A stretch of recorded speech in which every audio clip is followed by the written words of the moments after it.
Hi everybody and welcome back to the Crafty Crew podcast. My name is Kinger. As always, I'm joined by Mark. Hello. By Nally. Well. And by Walshy. Hello. Boo. It's not the same since he started. The boo is for the lack of, speaking foreignese. That's the point. That's why you're getting booed. I haven't done it all this season. So it's like 5 episodes. Well, after the disastrous double stout episode for me last week, I'm happy to say we're on to bigger and better things this week. Okay. I'm joking. Joking. I enjoyed the two of them, to be fair. Can't be letting that slide so quickly, Kinger.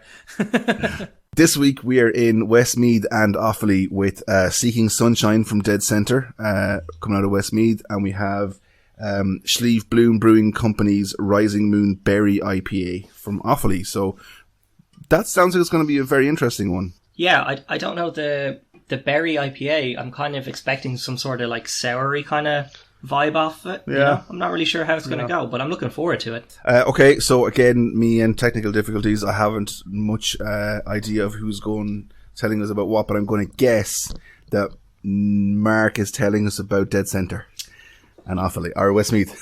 Yes, very good. Be careful. So, a little bit of history here about Dead Centre. So, it was officially kind of founded in 2019 by Liam Tutty. He had been brewing since like 2017 with contract brewing out of St. Mel's in Longford. So their first beer was Marooned. It would have launched in 2017. But they've been open since 2019 in that loan. They have the pub, the kind of restaurant. I guess it's a gastro pub is what you call it. Because in 2020 it won Best Gastro Pub in Westmeath. So well done. I didn't realise there was so many gastro pubs in Westmeath that warranted having an award for the best one. I kind of feel like maybe he just set it up and gave it to himself, but we'll move past my suspicions. Still the best. They're also the founder of Beer Cloud, which is an online craft beer website for buying your crafty brews, and yeah, it's pretty good. I've had some of their beers, including the one we're trying today. They're just a very good craft brewery who brew for the kind of joy of the brewing, which is nice. And having the kind of bar and restaurant, which used to be attached to the brewery, but I think they've now since moved their brewery out of the town, have they? No, the brewery is still there, but when they want to do stuff in vast quantities like Seeking or Marooned, teeny tiny, they do contract out with 12 acres for the minute, but they are trying to get the brewery moved. Yeah, so they're in the process of doing it. Yeah, grand. So kind of the brewery on site is more for their kind of experimental or limited editions, of which they are constantly doing them, which is very good. One thing I love about this is their can design. It's really simple, so it's kind of eschewed the kind of trend. We've talked about this before, how the craft beer can/bottle label design trend over the last few years has been to go, picking really cool names with puns or getting these real mad artwork together and having consistent styles and stuff. The Dead Centre is basically the Google Maps ping, which is super clever because if you Google Dead Centre, the little red ping that comes up and shows you where it is their logo. So it's a very clever marketing ploy. It also makes it very recognisable as well, because if you see that little ping, you kind of automatically associate it with the brewery. Yes, that's kind of what I had on them. I know Walshy and Nally, lads, are massive fans of this. I've had some of their brews, really liked some, didn't like a couple of others, so I'm kind of like, I view them as a good craft brewery, but I have had the one we had today, and I did enjoy it when I had it, so I'm looking forward to seeing if it will hold up the second time I try. I have to say, I would row in behind the lads as kind of a fairly big fan of Dead Centre as well. I've had a lot of their beers. This for me is going to be a strange one, to not just to enjoy Seeking Sunshine, but to try and rate it or whatever. To come at it from that angle is going to be a bit of a strange one. But I'm kind of looking forward to doing it as well. I already feel a little dirty about having to rate Seeking Sunshine, so I'm not sure how I'm going to go on this. I only seen this that Westmeath and Meath once were formed a fifth province in Ireland called Mide, M-I-D-E. and Westmeath is known as the Lakeland County, and apparently the main town was Mullingar. I question that to now, considering how big Athlone has got, but that's neither here nor there. So that's where's the county council offices, Walshy? Where are the county council offices? Up the road there somewhere. In Mullingar, I think. Oh right, okay. Still up the road. Everywhere is up the road. Okay. Exactly. So it doesn't mean I'm not wrong then, am I? You Athlone people, you're too close to Roscommon. Something gets into the water down there and fries your brains. Affects everyone. Nally, you were doing a bit of research on Slieve Bloom, yeah? Research is, that's a very, very strong word, Kinger. Very strong word. Aim high. Very strong word for a brewery that's hard to find a lot of information on. So, yeah. But I found a bit on them anyway. They were set up in 2018 in Kennedy, in County Offaly. They have 3 main beers in their lineup. So they have the Berry IPA, they have a Red Ale, and a Stout. And the 3 beers are actually designed to commemorate 3 people who were kind of instigators in the 1798 Irish Rebellion. So the 3 lads were blacksmiths that worked in Kennedy Castle, and they made pikes for the rebellion. So you'll see on all of their cans there's a pike or their bottles, all the label designs. There's a pike in each of them. So they have the Pikeman Red Ale, Rising Moon, which is the IPA that we're trying today, and then they have Pikemaker Stout. So it's all a nod and a throwback to them. The 3 lads were found out by the sheriff at the time. They were flogged and everything, but they stood as kind of like martyrs for a long time around the area for Irish Rebellion and stuff like that, which is, it's pretty cool for them to pay tribute to something, so ingrained in the Irish culture from around where they are. Apart from that, though, there's not a whole lot about them at the minute. They're pretty new, so at the minute it's only their core line that I've seen any beers from. But, depending on how this goes, I could be hoping they do a lot more, or I could be very glad they've only done 3. So I'm really looking forward to giving it a go, so I am. I enjoy, Nally, how the brewery has this story of honouring of the 1798 rebellion and Irish nationalism, and their first two beers are a stout, which is like a kind of quintessential Irish brew, and a red ale, which is also like a quintessential Irish brew. And I'm sure the berry IPA, it's probably all locally sourced and stuff. The berry part is probably inspired by the Irish countryside. Yeah, that's it, Mark. I think the 100% the same. The red ale and the stout being, quintessential Irish beer styles is a good nod to that tradition.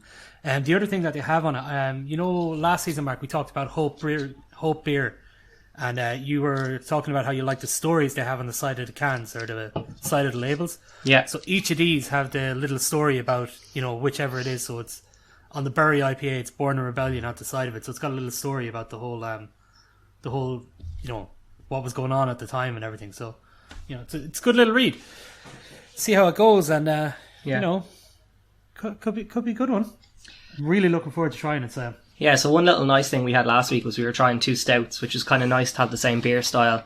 We kind of have the same style today in that we've 2 IPAs, but what I do like about the 2 cans is that the Slieve Bloom is based off, obviously, the Slieve Bloom Mountains, so it's, named after the location. And Dead Centre as well are called Dead Centre because, the centre of Ireland, the dead centre of Ireland. Now, I've looked into this because, I wanted to make sure that they weren't lying with their name. Technically, the dead centre of Ireland is about 8.9 kilometres away from Athlone. So I think that's close enough that we'll give them a pass. We won't be too harsh on them.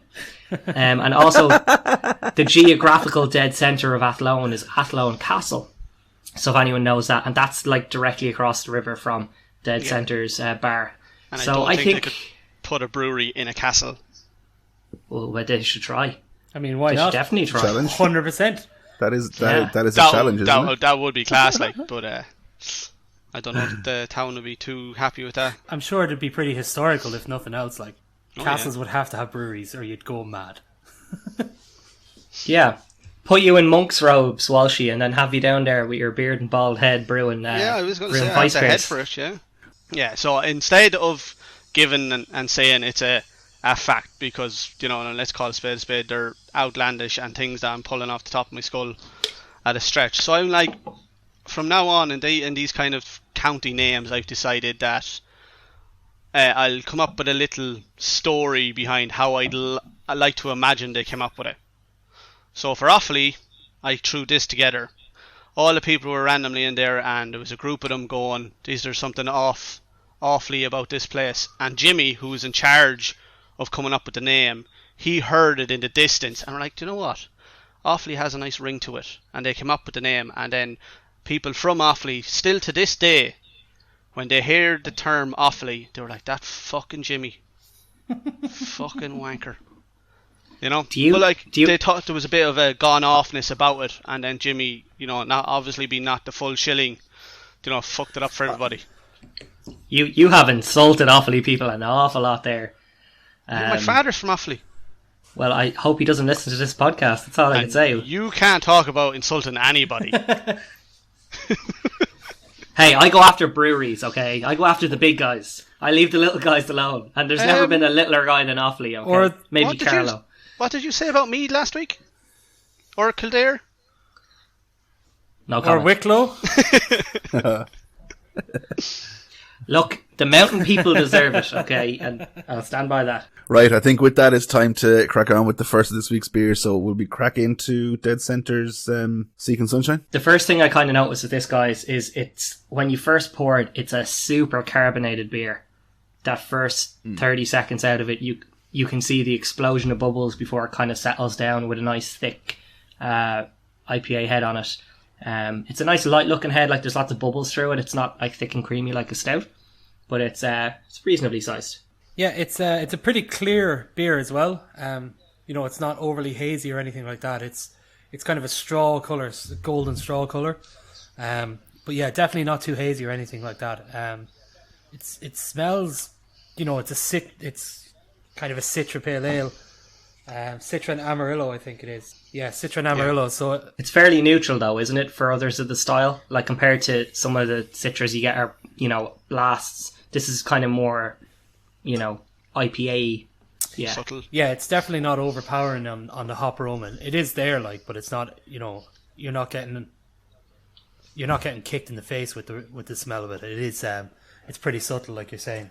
I haven't actually had a Seeking Sunshine in about, I'd say it's easily 3 or 4 months, and I always like the smell is. I find the smell very distinctive to Seeking Sunshine. I don't think there's an awful lot of other IPAs that have that kind of similar smell. I don't know why that is, but I feel like I could pick that out of a blind nose test, if that makes sense. Yeah.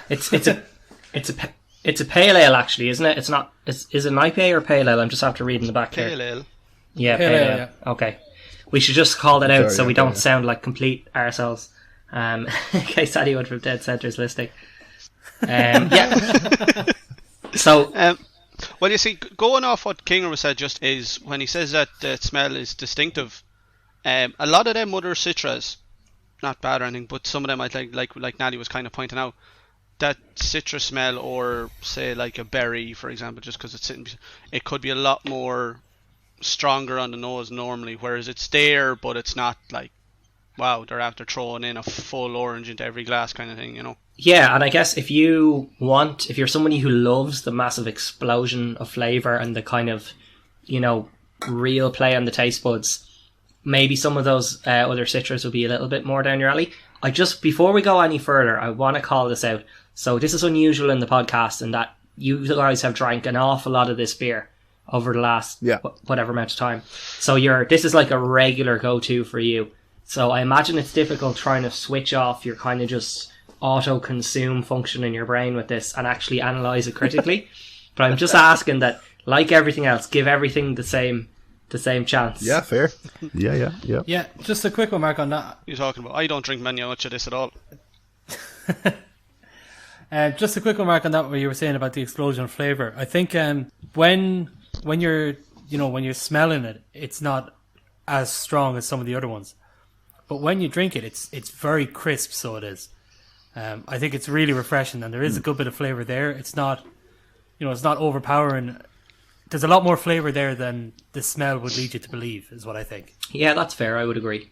And like, surprisingly as well, I think for a beer that's 5%, I feel like it's one that you could probably drink for the night. Like, I don't feel like it's overly probably, heavy. Like, King, probably. That's never been done. Like, I don't think I've ever. None of us have ever gone out and just stuck on Seeking Sunshine for the night. No, you're probably right. It's probably. I can say what. Yeah. All confidence in the world. That's me trying to switch off my consumer side and just trying to rate it. It's kind of as the Crafty Crew podcast. Yeah, no, okay. So switching it off. To be fair, it is a pretty crisp beer. It's quite refreshing, I think. You know the way people you'd lean towards like a lager or something like that if you're looking for something really crisp and refreshing.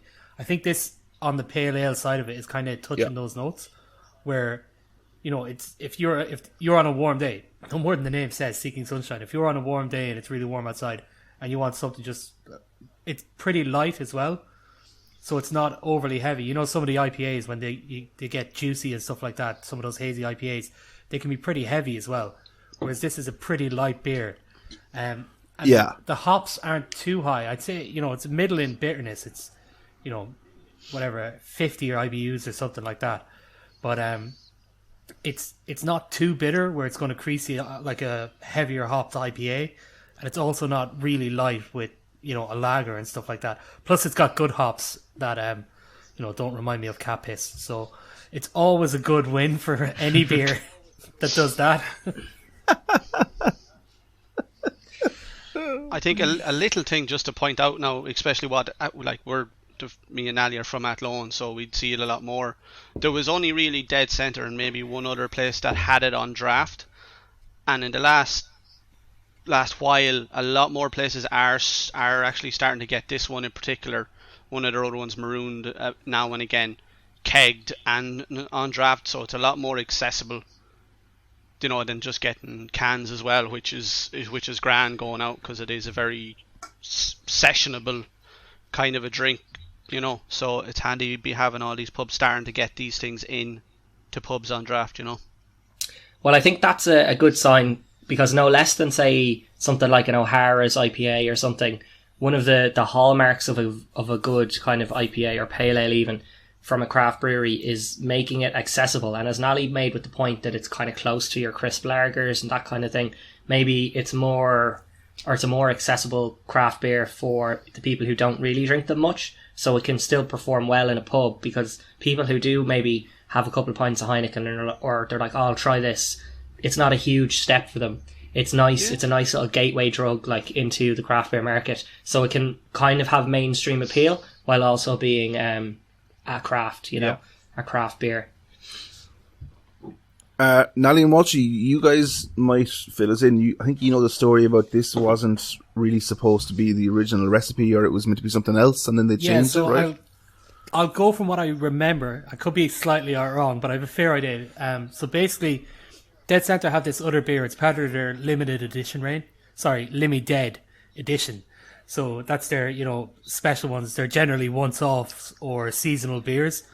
But it's called Silhouettes, which is, it's a good contrast to Seeking Sunshine and Silhouettes. It's similar to this. It's a 4.5% pale ale. I love it. But apparently the Silhouettes is kind of like the original recipe for Seeking Sunshine. I think it was Liam's recipe originally, and he brewed that, and that's what they were going with. And then the head brewer who took over in there, Roger, hashtag Roger doesn't make bad beer. He tried the Silhouettes and was like, "Oh, that's nice, but this is what I do with it." And he kind of tweaked it a bit, bumped up the alcohol that 0.5%, and got Seeking Sunshine. And I mean, anyone who's in any of the Midland beer groups or any of the groups kind of. When Dead Centre come out with a new beer, they tend to be flooded with Roger doesn't make bad beer, and that's for a very good reason. It tends to be solid beer after beer. Yeah. For the vast majority of the time, sometimes different people's tastes, Mark, might be wrong, but that's their fault, I guess. I actually, do you know what? Now that you've, can I just respond to that? No, can I just respond to the hate being thrown my way? I'm sorry, King, I have to interrupt this.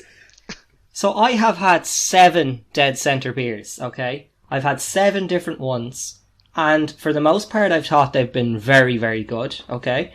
And some of them I've thought have been, middling, but okay. The only one I didn't like was Teeny Tiny, which I thought tasted a bit like grass. It had a very earthy, grassy flavour to it. So I think it's fair to say Roger makes great beer, but to say Roger doesn't make bad beer is a bit of an over-exaggeration. He's made at least one that I know of. I can actually now, I think one or two you mentioned it there, there's like, I'm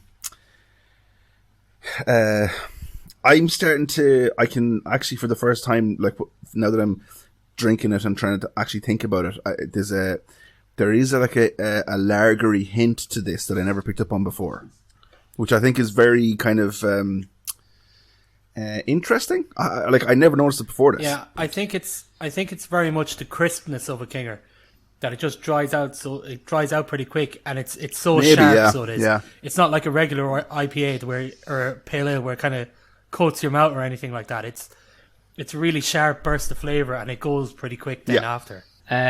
My kind of feelings with this is the citra hop flavour, the kind of your standard pale ale kind of bitterness is in there as well. But it's almost like with all the categories of this beer, they've said, oh yeah, we're going to hit the heights and then we're going to take 2 steps back. We're not going to go to the extreme, except for the crispness. Yeah. The crispness is like they have put as much CO2 in that beer as they can physically do. And what that does is, I guess, appeals to kind of the lager side of it.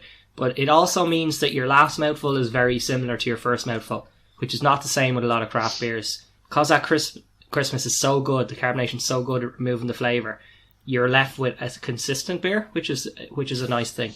And I think that, Mark, that leads into one of our, key criteria that we tend to go by, where we've always said, and I know I've been a staunch advocate for this no more than yourself, is you get your QC people to drink the beer the whole way.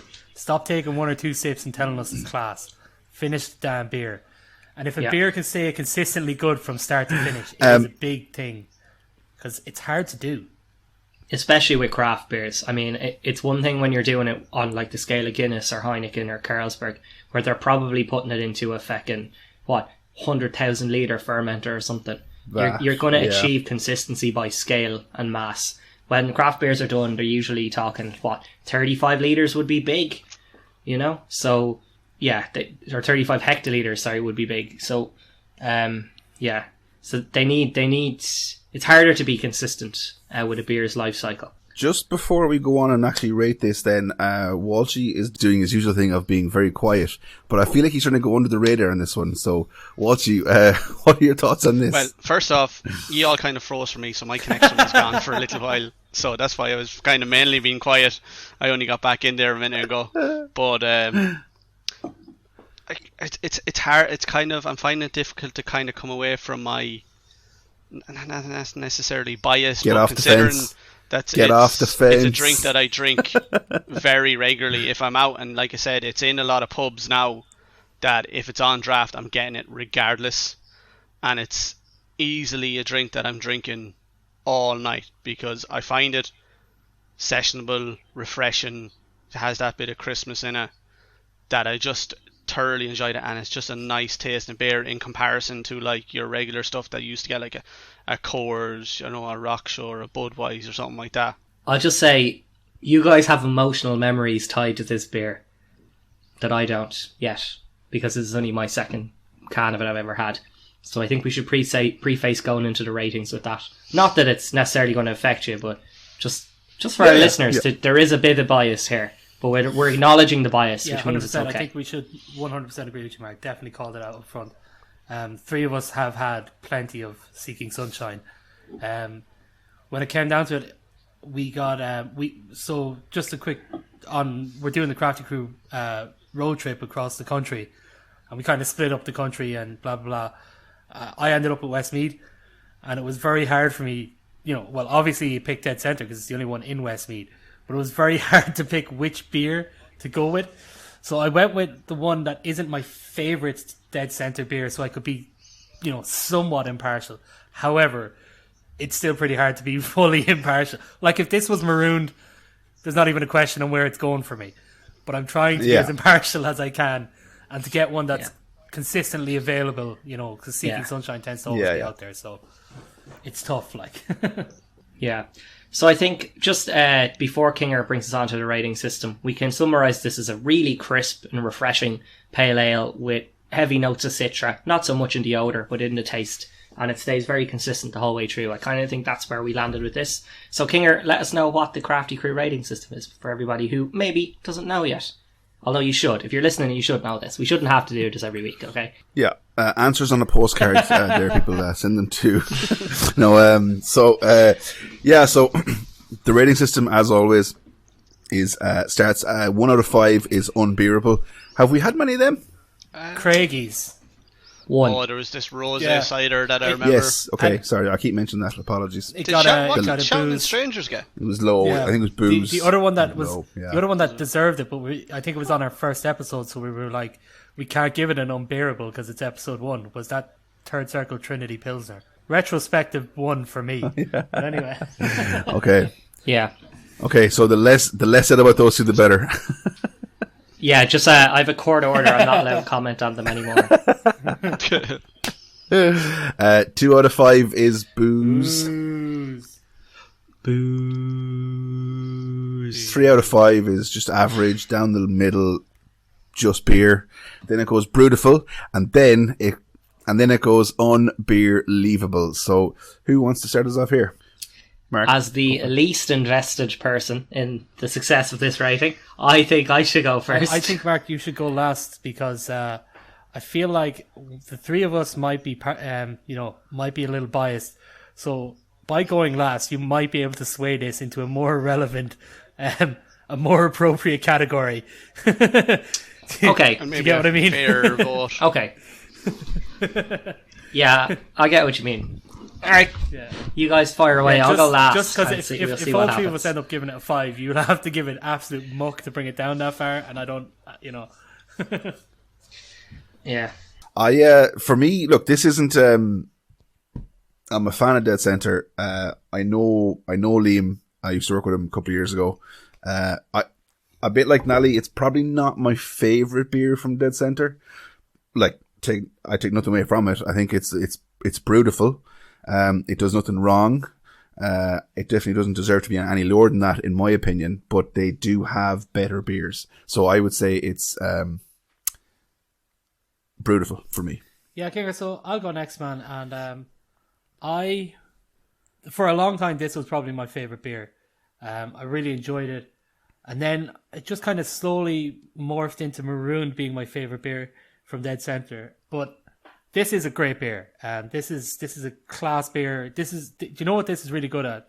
Mark, you kind of touched on it earlier on. This is a really good gateway beer for people who are coming from, drinking those macro breweries, Budweiser, Coors, and stuff like that. This is a really great way to get into craft. It's super crisp. It's unbelievably refreshing if you're on a hot day. It's really good for it.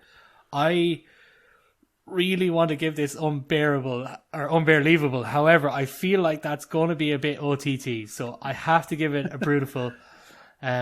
This could also be me and Kinger trying to combat our bias and going one below just to be extra harsh and critical on it. But Probably, a little bit, like to be more fair. But no, it's definitely Brutiful, and it is, to me, it is leaning towards that unbearleavable.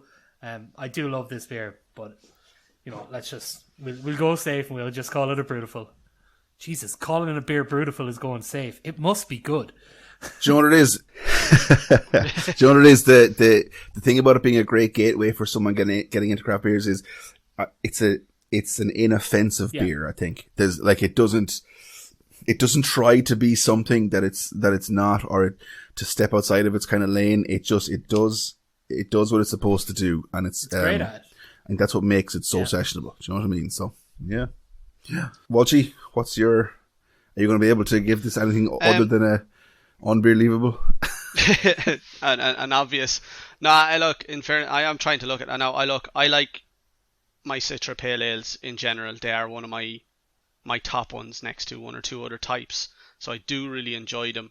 But there is a lot of them that have, and it's not a bad thing, that will have the citra in them, but some of them, that citrus can be a lot. Not even a lot, but it's very noticeable. Whereas in this, it isn't. And I find that it's definitely one which we have spoken about before, that you can very easily drink all night. And there's a small bit of Christmas, but it's not going to be putting you off.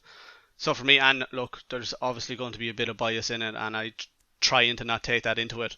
But for me, as a Citra Pale Ale, and something that I really enjoy, and I've had done for a few years now, it's nothing short of an unbelievable for me. Fair. Absolutely fair. Just a quick shout out. It's not just a Citra Pale Ale, so it's not like your typical Citra Pale Ales have just Citra hops in it. This is Citra and Amarillo.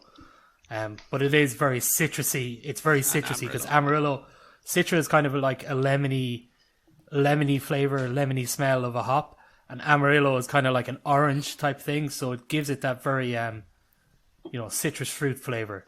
Just in case people are saying, "Whoa, that's definitely not just a Citra Pale Ale," just to make sure. Yeah. So I'll round it up, guys, and this is a very tasty beer. It's very refreshing. Does a lot of things right, but just to kind of play on something Kinger said in his rating, that it's inoffensive and it sticks in the middle of the road. As a craft beer, like as a beer in general, it's fantastic, and as a craft beer, it's fantastic. But I just think, especially having tried some of the other things that I think I like a bit more, because they kind of nail something to the mast, and they're like, this is what we're going for, and then they hit it right in the money. I think what this is their money maker. This is their mass production, keep the brewery going, and then we have our other things where we try and be exceptional with. Yeah. And, this is, for that, looking at the market out there, this is exceptional in those terms. But for me, it's a really strong Brewtiful. I think it's a very solid beer, easily sessionable. I just think it's missing a little bit of character to maybe take it that little bit higher for me. But a solid Brewtiful from me for this. Excellent. Well, I mean, that's a pretty positive outlook. And let's not forget, Kinger, now you get, okay, sometimes you have to do an accent for a little outro, but today you get to do an accent for a little outro. And do your best Walshy impression for Westmeath. There's more than me in Westmeath. Is there? Hi. No, it's generally well, isn't it? I don't think I've ever said hi to anybody in my life. I was actually thinking of this today. I was wondering if Mark would take my invitation to give us his best Westmeath accent, because just because of the little rivalry himself and Walsh you have. I thought it might spice it up a little bit. Yeah. I did also live in Athlone for 3 years, so I didn't know any of you when I did live there, so I do have a little bit of something in the bank, maybe. I mean, there's only two words you need. One is well, and the other is lad. I mean, if he's going for a Mullingar accent, then that's what he needs. That's how lad. That's very Mullingar, Kinger. You know that. Well, lad. Scale. It's not very lad. It's everything with an O in it, okay? Your vowels are all elongated beyond sense. Yeah. So, Mark, do you want to take a swing? I'll give it a go. All right, we're ready. Okay, just give me a second to compose myself here. As natural as this is you, our Kinger. Well, lads, that's... Okay, here we go. Silence, please. Well, lads, that's a Brewtiful from the Crafty Crew podcast for Dead Shelters. What the fuck was that, Seek man? Sunshine, huh? How did you go well so done. west? What was that? I know That's no one from Westmeath that has a HST. What was that? That's gone beyond Kinger. You've gone out to fucking Carna, lad. Well, I'll just say one thing. Making the edit. Me and Kinger know two people who sound like that. Yeah, exactly. Yeah, we do. Yeah, and it's not me and Ali.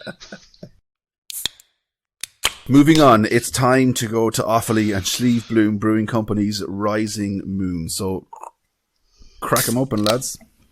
Now, before we go any further with this, right, I've already taken a little bit of fun in the fact that I'm currently drinking a beer that comes in a can with a lovely big Blue Moon Rising. I so wanted you not to notice that. 3 Man United fans. I so wanted you not to notice that. They're going to tell me they'll tell me that they love the can. The design is great. It's lovely. No, it's bullshit. No, the cut of it. They should be embarrassed. So, in all fairness, to have a look at the can, it's nothing special. I enjoy the history of... No, I enjoy their nod to history with the pike, being that it's based on kind of 3 blacksmiths who made pikes for the 1798 rebellion. But it is really one of those that it's not going to stand out. It's not so simple that it's recognisable, and it's not like so artistic it jumps off the shelf. I kind of feel like if you saw this in a big fridge full of craft beers, you'd overlook it. Apart from the berry IPA bit, so the name is really, that berry IPA badge really would draw you in if you did see it. But I think you just miss it. It's kind of bland colouring, nothing. I think it might stand out in Manchester. I'm just saying. I think it'd stand out a lot in Manchester. A nice big Blue Moon Rising, Yeah, it's up in flames. Okay, back to reality. I'm actually a bit disappointed that it's not blue. I thought the beer was going to be a bit blue because of the blueberry thing. Yeah, that's not how it works, Kinger. But okay. I will say there is like strange a smell, isn't it? Distinct sweetness off of it. Yeah, I can't quite put my finger on where it's coming from, but it's its own smell. Like. Yeah, so 100%. I think compared to the Seeking Sunshine, this is definitely straight in your face. You can smell this as soon as you open the can. I think, Mark, it is most likely, I know they have it on the can, it's most likely coming from the blueberries that's in there. Probably interacting with some of the yeast or something, causing that extra fermentation. From the natural sugars of the blueberries, that might be giving off that different aroma than we're used to from just hops and malt. It's that extra sweetness definitely there. It's slightly darker than the Seeking Sunshine, so like a slightly darker than straw it's colour. Clearer. But it is very clear. Yeah, it's ridiculously clear. Beer. Even the carbonation, it's pretty low to look at. You're not getting masses of bubbles rising up through it. But it's super clear, so it is. You could read a newspaper. Just very quickly. Just very quickly, just go back to the smell. I know the smell of a sour is something that hasn't been welcomed much on the podcast, but that to me has a very similar smell to some of the sours we've had on it. I don't know. I think it's a lot more subtle, but I get where you're coming from.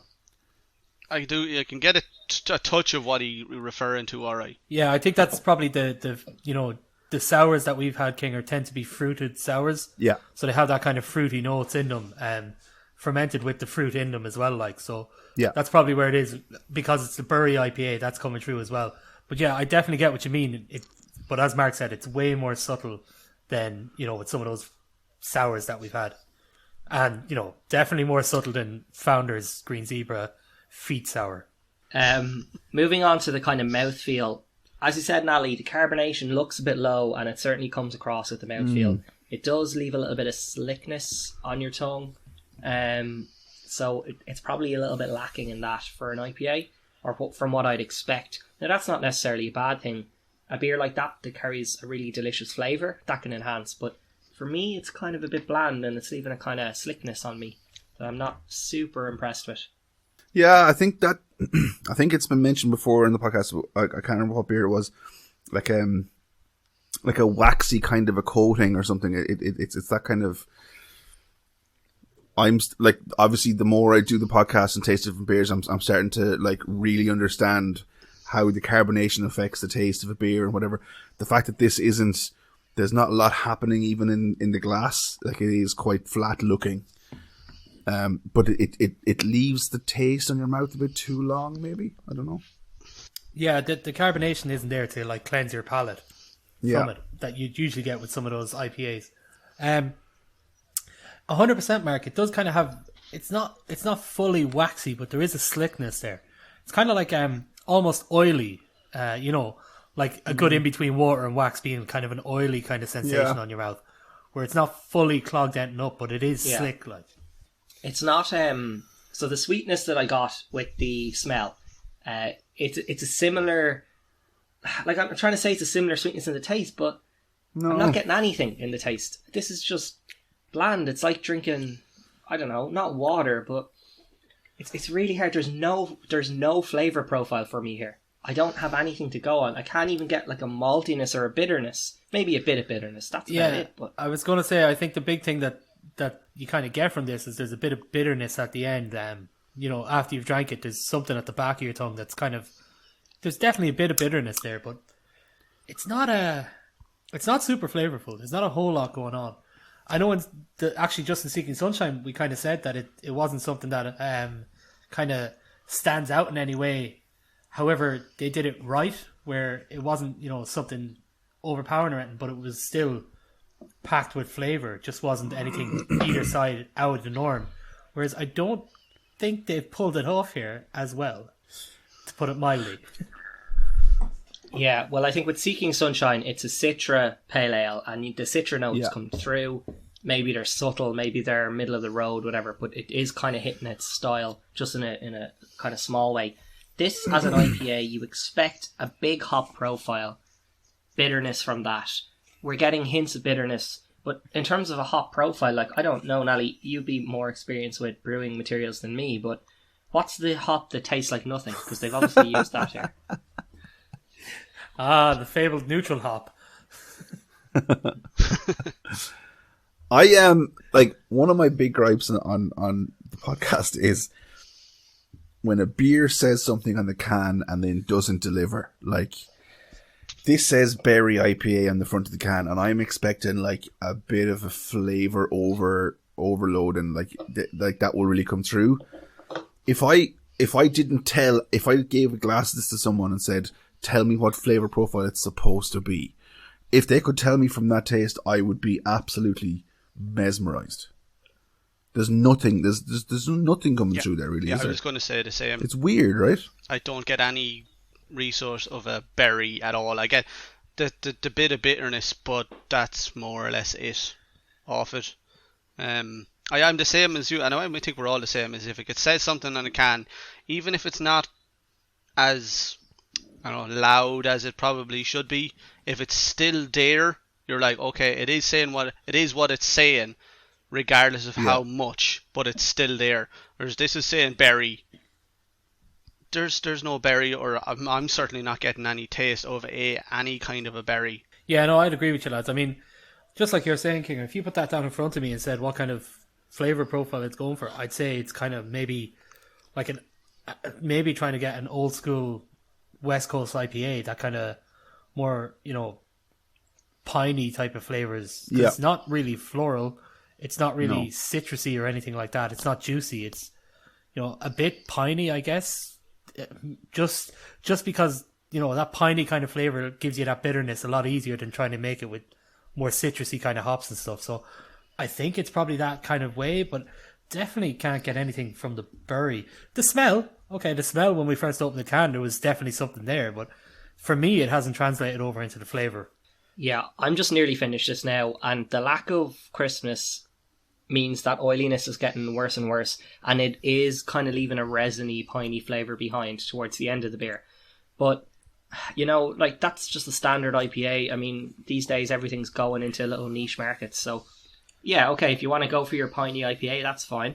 But I think for you to have to drink a whole can to start to get the taste of it, you know, that's kind of disappointing. Well, like, now let's you know, you'd want that taste at the front. Let's just go easy on that, because we are advocates of drinking a can from the start all the way through to the finish before we rate a beer. So to be fair, yeah, you know, I mean, but we look for consistency. no, I know that, Jay. I know that, Jay. Yeah.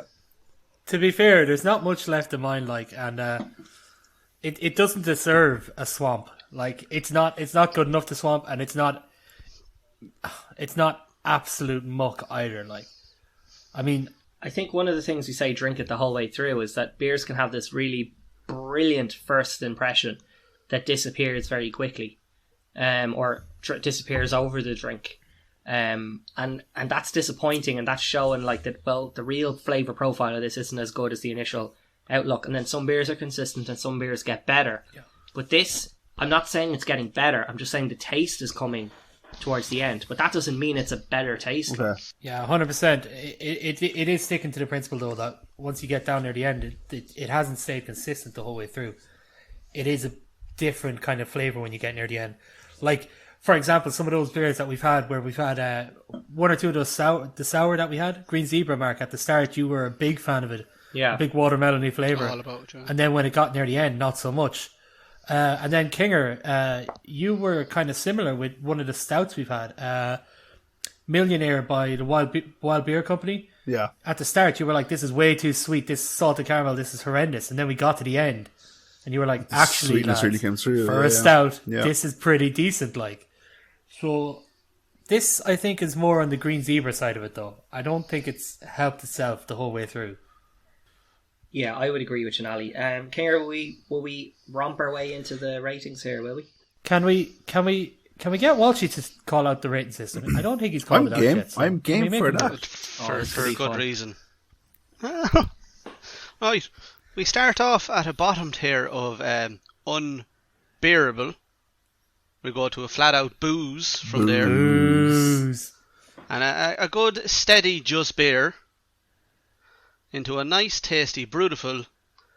Into the creme de la creme of an unbelievable. Do you know what? All Walsh, ladies and gentlemen. I think All Walsh. that is the best introduction to the Crafty Crew rating system we have ever had. Like, that's phenomenal.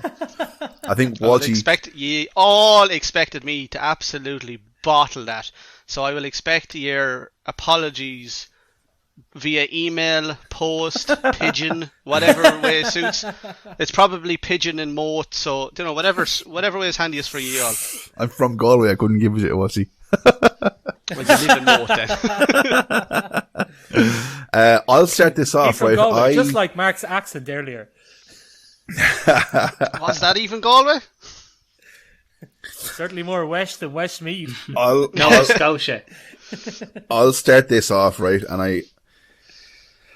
I really don't like being negative, as you'll all attest to, but like, and I don't like being negative because I feel like a brewery who take the time to kind of make something new and put it out there, like, I can't get past this being a booze. Like even if the flavor or the mouthfeel or whatever isn't exactly what I was expecting because of what it says on the can, it doesn't do anything retrospectively to help itself be something that's overtly enjoyable. Do you know what I mean? So I don't like giving anything a booze, but I think this is a booze. Yeah, I'm going to agree with you, Kinger. I think it's a booze.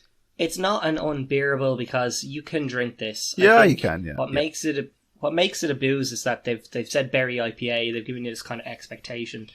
If they had on that can like old school IPA or like West Coast IPA, I think you'd be drinking it and saying, yeah, this is just beer. This is what it says it is. It's nothing special. But because they've gone for the berry and they haven't hit the mark, I think that's kind of what detracts for me. And that's why I would say this is a booze. Yeah, so I will 100% agree with you two lads. It's a booze for me as well. For all the reasons you've said. It's just... call it an IPA. Don't call it a berry IPA and then have no berry notes there at all. Absolutely. Apart from, even we talked about it in the aroma, there was that kind of sweetness from, we're assuming it's the berry kind of sweetness coming through. But I mean, that went pretty quick as well after you poured it into the glass. It didn't stick around, so... yeah, it's a booze, and it's unfortunate because I really wanted to like these guys. I am 100% going to go out of my way to find their red ale and their stout and try them. 100% I'm going to go out of my way to find that because I like this, the way they've gone about it. I like their, the nod to the history and everything. I think it's a good concept. They seem to, clearly they love beer. You don't go out of your way and make a brewery if you don't love it. So, they're good people because they make beer. Unfortunately, this beer isn't that good. So it's a booze for me. Yeah. No, I'm a booze as well, but it's in a way nearly a kind of a positive booze because I don't think it's a bad beer. I mean, as a beer goes, it's drinkable, it's fine, but it says berry. There's zero berry. There's not a huge amount of flavor, Would I sit there and drink 2 or 3 if that's what I had? Yeah, and I'd do it comfortably. But Would you? yeah, I don't know it if I says would. something that's Like, not there. No, like, look, if I went over to yours and you had 2 spare cans of that, it's like, I'm not drinking that with you. I'm like, yeah, no, I'll drink them. I'm not going to turn them down. But it's still Okay. You being a scrounge shouldn't be a way to rate beer.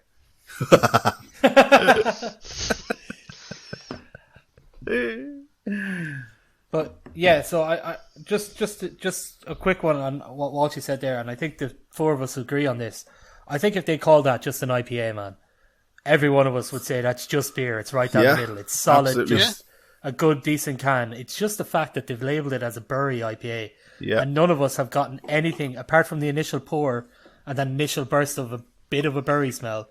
None of us have really gotten anything along those lines. Would it be fair to summarise for us as disappointing more than bad? Yes. Yeah, Yeah, I think that's It's probably not the better way of putting it. That's- Yeah. Yeah. That's kind of sad. I'm not angry with them. I'm just disappointed. Oh, that's worse. So much worse. But I have to agree with you, Nally, because like if they had labelled it as a standard IPA, I'd be like, yeah, that's grand. And I'll try a stout, I'll try a red ale, because let's be honest, we're in Ireland, they're quintessential Irish beers. If you're in a craft brewery in Ireland, you should be hanging your hat on your ability to make one of those 2 beers.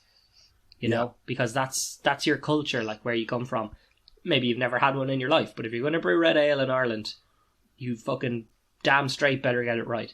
Yeah, I mean, if you need an example of that, look to the unbelievable Red Noir from Yellow Belly. There you go. Yeah. So does that mean it's a consistent booze? Booze. Disappointing booze. It's an awfully disappointing beer, I have to say. Awfully bad. Oh, it's awfully bad. Boom. Oh. Wow. Somebody had Jesus, to say Mark. it. Fucking Jesus, Mark. Jimmy. Talk about giving them the bad shoulder. Brr. Somebody had to say it.